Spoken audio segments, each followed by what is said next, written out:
Hello and welcome back to ranking every feat for Barbarians Part 2. We've made a Part 1. If you haven't seen it, check it out. But if you're a crazy person who doesn't give a damn about continuity, feel free to jump right in here and you'll learn all about the second half of all the feats for Barbarians. Remember to like the video, remember to subscribe, remember to leave a comment, and check out the Patreon if you want to play D&D with me or play my homebrew adventures. There's one homebrew adventure going up every month, so if you want to play D&D with your friends and you want to support the channel, check that out. Alright, let's get going. Mounted combat. You know how you always wanted a real diamond engagement ring? Oh my god! That's right, I bought a horse! Mounted combat is something everyone, I reckon, should look into. Not because it's amazing, but because it's pretty good and it's a lot of fun. The only question is it worth a feat to make it realistically playable? And in my opinion, the answer is meh. If you want to do it, it is. Mounted combat is cool. It has loads of roleplay flavor. Taking an animal with you is an awesome thing to do. The problem is it does bring with it roleplay restrictions. Can your horse come into the dungeon? Can it fit? All that stuff. You got to take care of it. If it dies, you're going to be devastated. The only downside is, of course, that barbarians already get reckless attacks, so we're already attacking with advantage. So the advantage that comes from being on a mount isn't that useful, which is a shame because I love the flavor of being a barbarian that's got a really strong connection to a beast, and and they ride it into battle. That's really cool. But I don't think it's bad. I'm going to put it in situational. I think it's better than just pure flavor. It's a good thing to check out and definitely worth doing if the idea interests you. But it's not going to be busted anytime soon. It's just good. Observant. You know what? This is not bad. If you've seen my latest short, it's called Barbarian Super Spy. You'll know there's a good meme you can do with this feat and the Eagle Totem Barbarian, where you can read lips from a mile away, even in dim light, which is great for giving yourself some out-of-combat utility. Plus, as we chatted about in the last video, patching up your wisdom is really nice as a barbarian because wisdom saving throws are our one weakness. So I'm going to put it in situational because that half feat is nice and that's just some amazing utility to give to your barbarian. So next up we have Poisoner, and actually it's really strong. Like 2d8 on top of your weapons damage is nothing to scoff at, and it can't be resisted, and giving your enemies disadvantage on attack rolls when they're poisoned is insane. Yeah, this is fantastic, except for the fact that it's a DC 14 to pass, which means it's garbage. It's utter garbage. Poisoner, DC 14 just isn't enough. I'll just tell you right now. Even very low level creatures are going to be passing this very often. By the time you get to level 5, anything worth poisoning, any enemy that it's worth using this feat on, is going to be passing 80% of the time probably. And it's just not worth a feat to get a minor upside once every sort of 5 times you use it. What I will say though is if you want to use Poisoner, I would amend it to be, instead of 14, I'd say make it 13 plus your proficiency. That way it scales throughout the game, and it's not too broken in the early game, it's not garbage in the late game. That way by the end of the game it's a DC 19. I think that's reasonable, and maybe your DM could even let you get expertise in poisoning if you take the feat again or something like that. There's ways to homebrew this to be really good, but as it is, DC 14 is too bad. I just don't care for it. But I'd say it's the best of the just bad ones as well. It's not quite flavor only because it is just bad, but it gets so close to being almost playable. But yeah, DC 14 is too low. I'm sorry. Okay, Piercer.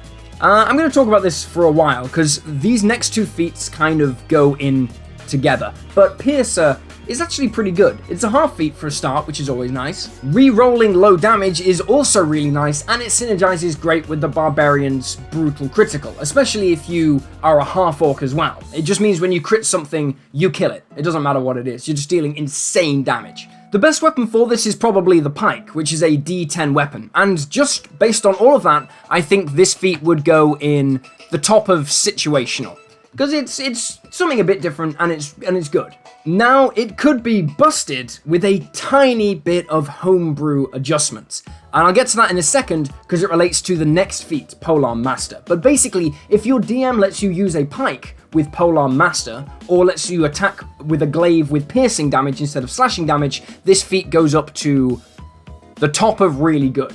The fact that you can't use a pike with the first half of Polearm Master is frankly crazy, in my opinion, so I think most DMs would allow this, so I'm going to leave it in really good, but even without that, it's still pretty good. Polearm Master. Yeah, broken. Probably the second best actual Barbarian feat, forgetting about Lucky being busted, there is in the game. It's fantastic. Getting an extra attack on your bonus action every turn is huge. It's what Barbarians want to be doing. Basically, well, every character actually wants to be doing something on your bonus action, because if you can do something on your bonus action, you're doubling your efficiency. You're doing 2 things every turn, not 1 thing every turn. And Barbarians want to be attacking as much as possible. So just that makes this S tier. Now, when you combine it with Sentinel later on, it gets completely broken, but we'll talk about that when we get to Sentinel. But going back to Piercer now, for some reason you can use a pike for the second half of this feat, getting the extra opportunity attacks, which is amazing, but you can't use a pike for the first part of the feat, which is giving you the extra attacks, which is half the reason you take this anyway. So if your DM allows you to use a pike to make the extra attack, which I think they probably would most of the time, that makes Piercer a really good companion to Polearm Master. If they don't, Piercer drops down in value, but Polearm Master will always be S tier. It's just fantastic. Resilient. Woof. We are getting all the good ones in a row. Resilient's really good. It patches up your one weakness, wisdom saving throws. Basically, you get to get a +1 in any stats, and then you get proficiency in those saving throws. So, Barbarians are amazing most of the time until they fail their wisdom saving throw and you're mind controlled or you're stunned and you can't do anything and it sucks. It doesn't only suck because you've taken a really powerful character away from the party, but it sucks for you as a player because wisdom saving throws typically mean you stop playing the game for at least 1 turn, maybe 2 or 3 turns, while you have to deal with this wisdom saving throw. I'll grant you it's boring, it's not as exciting as Great Weapon Master or Polearm Master, it's not as flashy, but you will be very grateful you have it when the time comes that you pass a wisdom saving throw because of your proficiency. So yeah, really strong. Savage Attacker. It's garbage. I'd say it's about this garbage. I'd put it there. Basically, Savage Attacker lets you re-roll 1 damage dice per turn. The problem is, it's never worth doing this when you can just increase your strength instead. Because if you increase your strength, you're going to be dealing on average more damage every time you attack. And we're going to be attacking more than 1 time per turn. We're going to be attacking a lot. So Savage Attacker maybe bumps your damage once per turn. Strength increases your chance to hit, so you're dealing more damage because you're hitting more, and it increases your actual damage. So, and it does it on every attack, not just 1 attack per turn. So Savage Attacker is just one of those feats where it's never, ever worth taking because the ASI is strictly better. Sorry, it's a cool name, Savage Attacker. It's just trash. Never mind. Sentinel. S again. This is a great feat anyway, it just becomes busted with Polearm Master. Like, taking these 2 feats together, they become the very top of S tier. Separately, they're probably in this order. But you don't need Polearm Master to take Sentinel, and you don't need Sentinel to take Polearm Master, they're just great. Even disregarding the fact that Sentinel can lock down all melee creatures in combination with Polearm Master, forcing creatures to target you is amazing, because that's your job, and Sentinel lets you do that. So it's just great. And just in case you don't know exactly how the combo with Polearm Master works, I'll just really quickly explain it, because a few people asked about that in my Barbarians video. I'll link it up there. Basically, the way Sentinel works is when you hit a creature with an opportunity attack, their movement drops to 0. And Polearm Master means when someone steps within 10 feet of you, you get an opportunity attack. So if an enemy runs at you, you can get an opportunity attack at them 10 feet away. If you hit them with it, because of Sentinel, they can't move now, which means they can't reach you to deal damage. So you can hit them, freeze them in place, and they can't touch you. And the next turn you just move 5 foot back. If they want to try and attack you again, they have to move back into range, you hit them again, you freeze them. So essentially you completely lock them out of the game. It's absolutely broken. It's amazing. Your DM will hate you. They won't hate you. They love you. Everyone loves you, man. You're cool. You're good. But it is very cheeky. It's very broken. So, Shadow Touched. Invisibility is a good spell. the problem is it disappears when you attack, and as a barbarian, if you really want invisibility, you can get it from a potion. It's not worth taking a full feat just to get an option that's going to disappear the second you do what you're supposed to be doing. So I'd say it goes into, probably just go into flavor only. I've got a soft spot for these Artificer, Initiate, Fey Touched, Shadow Touched kind of things. I like barbarians with magic. I like the fact that it does give you some out-of-combat utility, but it's certainly not good. It's certainly not optimal, and I wouldn't recommend it if you were sort of power gaming, but yeah, I think it's a nice flavor choice. And also, you know, it does patch your wisdom saving throws, so there is that tiny boost as well. Sharpshooter. Amazing. Amazing feat. Just terrible for us. Terrible, because we don't use ranged weapons. Sharpshooter is literally Great Weapon Master, but for ranged weapons, not melee weapons. So it's every bit as good as Great Weapon Master. Actually, it's maybe a tiny bit worse than Great Weapon Master, but it's close. But it's for fighters and rangers, people who are using bows a lot. Now, it does work with javelins, and sometimes as a barbarian, you do have to throw a javelin if you can't get up to someone. But that's not worth a feat to get the extra damage off. It's just not worth it. So it goes in just bad, unfortunately. But yeah, an amazing feat, just not for us. Shield Master.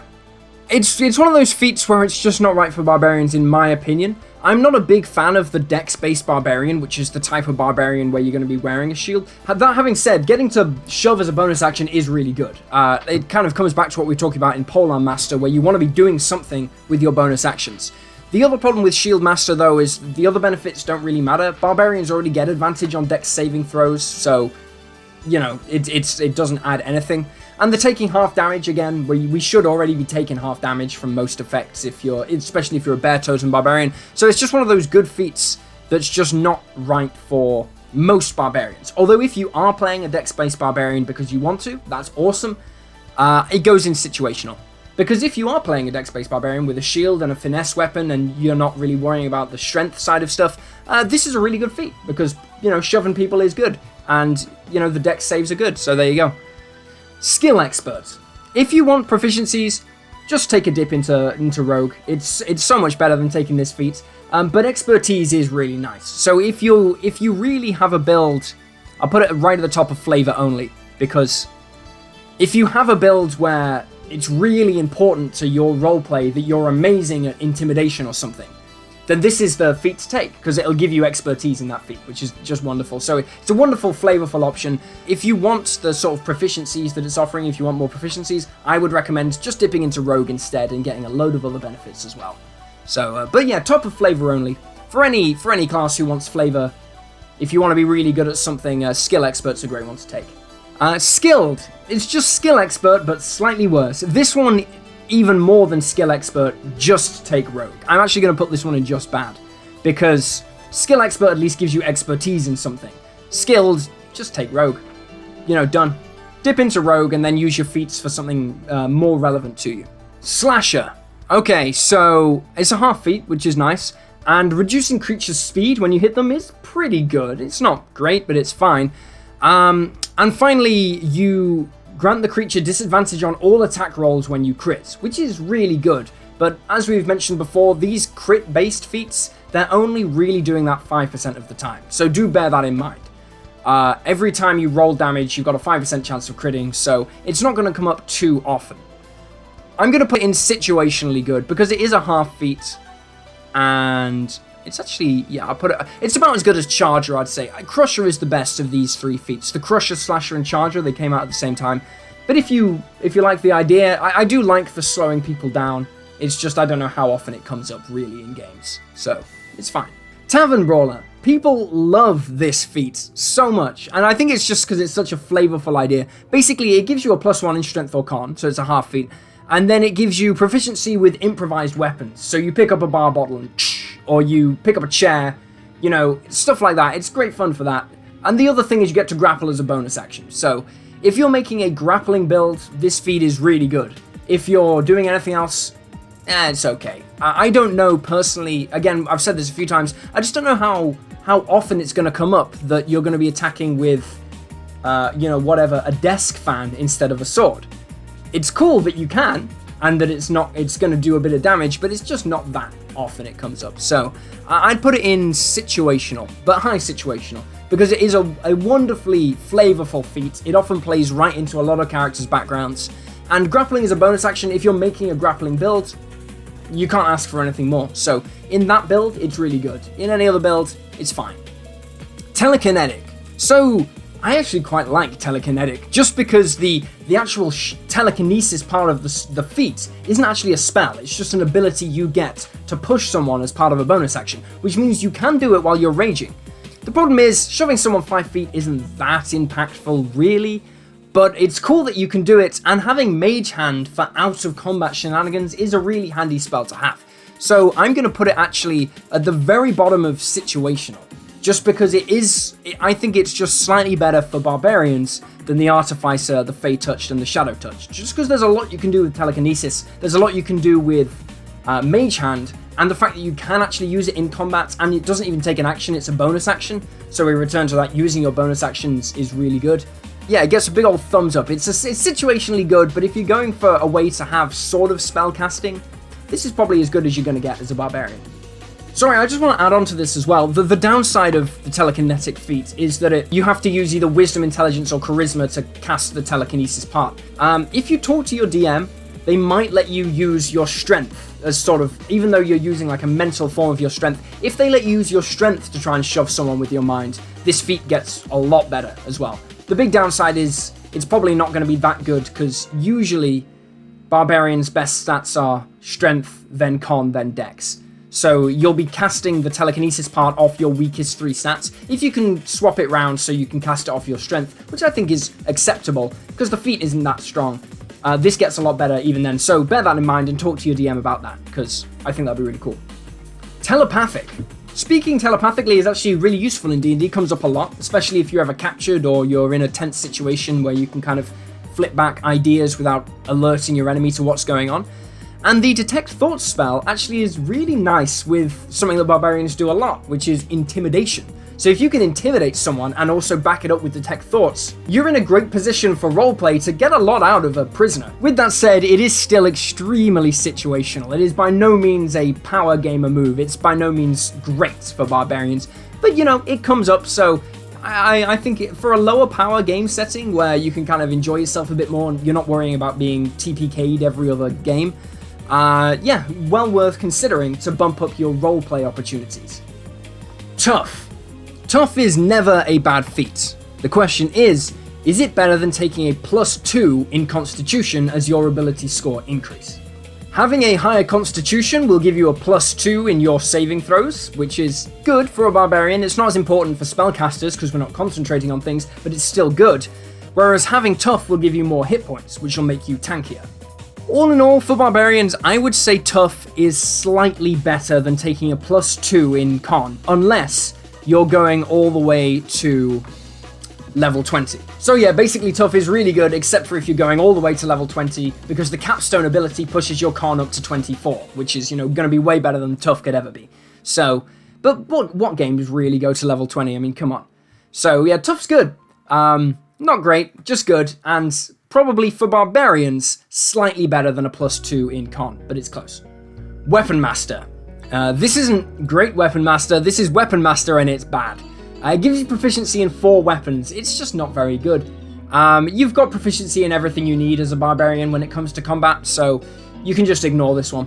And that brings us to the end of ranking every feat that doesn't require you to be a specific race or have a specific ability score level.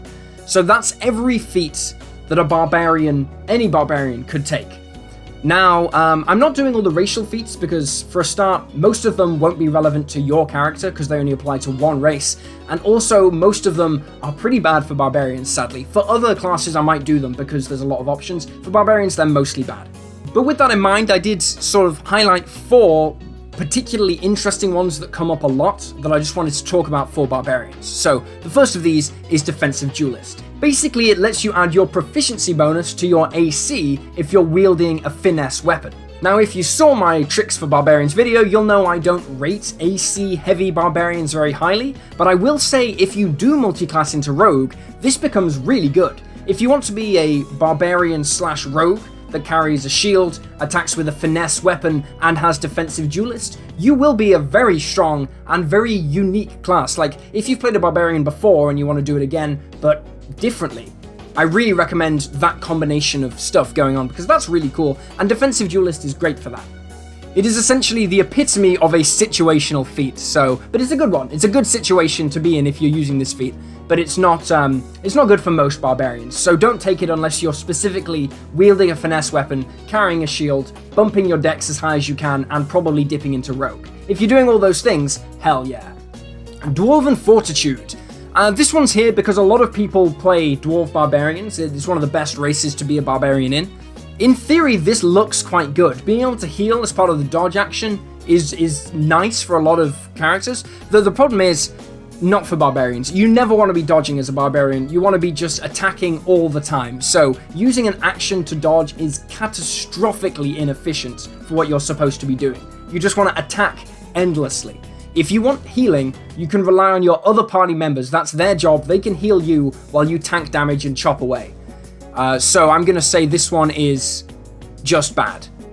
I wouldn't even... It is quite flavorful, the Dwarven Fortitude, if you're a dwarf. But honestly, it's just bad enough that I'll say never take it. And I'd also say, if you never dodge in your entire career as a Barbarian adventurer, you've played very well. There's never really a good reason to dodge. Always attack. Grappler. A lot of people really love the idea of being a grappling Barbarian. So you'd think this feat would be good, but actually it's really not. It gives you advantage when you're grappling with someone, but the thing is, we have advantage anyway. I know I've said that a bunch of times, but reckless attack is so good that it really mitigates a lot of feats. So Grappler, all it actually does for you is lets you totally restrain yourself and someone else if you pass a second grapple check, which just isn't worth a feat. It's just bad, I'm afraid. It sounds like it would be good if you want to grapple as a Barbarian, but if you are going to be grappling as a Barbarian, you're better off taking the Tavern Brawler and being able to grapple as a bonus action. That's way better than taking the actual grapple feat. So yeah, just something to bear in mind. It's a bit of a trap. Finally, we have Prodigy, which is good for a lot of reasons. It's very similar to Skill Expert, and you can take it if you're a half-orc, which a lot of Barbarians are. Basically, just don't underestimate expertise. Expertise is really good, and it's great if you're building into that flavor side of things as well. Plus, learning an extra language can always come in useful, and it also gives you proficiency in another thing, so it just kind of bumps up your out-of-combat stuff. So yeah, don't sleep on Prodigy. It goes great with half-orcs, which a lot of people are, and if you've got time to take a feat which doesn't boost your combat abilities, then Prodigy definitely is one to consider. And yeah, we're done. That is every feat ranked for Barbarians, at least according to my opinion. Now, if you've got some alternative ideas for these feats that I've missed or haven't considered, please let me know down below, because that way other people who are watching this video might get good ideas too. So if you've got a great idea for using, say, the chef feat that I haven't considered, definitely drop it below so other people can learn from you as well. Thanks so much for watching. Check out other videos on my channel, check out the Patreon, like, subscribe, yada yada yada, and I'll see you next time. And I'd like to give a special shout out to Abhorsen Aelin and Patrick C for supporting this channel at the Ancient Gold Dragon tier, alongside everyone who's supporting the channel to keep these videos going. Thank you.